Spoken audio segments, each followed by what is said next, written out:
জীবনে চলার পথে অনেক মানুষের সাথে অনেক ধরনের মনোমালিন্য হতে পারে, আবার সেটা ঠিকও হয়ে যেতে পারে। কিন্তু সেই মানুষের সাথে কখনো রিপেন্ট বা সম্পর্ক ঠিক করতে যাবেন না, বা তাদের সংস্পর্শে আবার আসবেন না যারা কিনা কোনো একটা সময়ে আপনার চরিত্র নিয়ে কথা বলেছে, অর্থনৈতিক কোনো লাভের জন্য আপনাকে ঠকিয়েছে, অর্থনৈতিকভাবে কোনো ক্ষতি সাধন করেছে, যারা আপনার কাছের সম্পর্কগুলোকে নষ্ট করার চেষ্টা করেছে।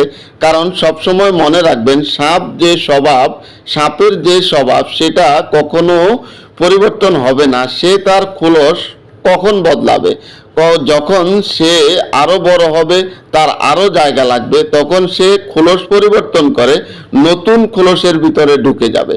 এ ধরনের মানুষগুলো তাই সুযোগ পেলে খোলস পরিবর্তন করে আপনার আশেপাশে থাকার চেষ্টা করবে এবং সুযোগ পেলেই আপনার ক্ষতি করবে।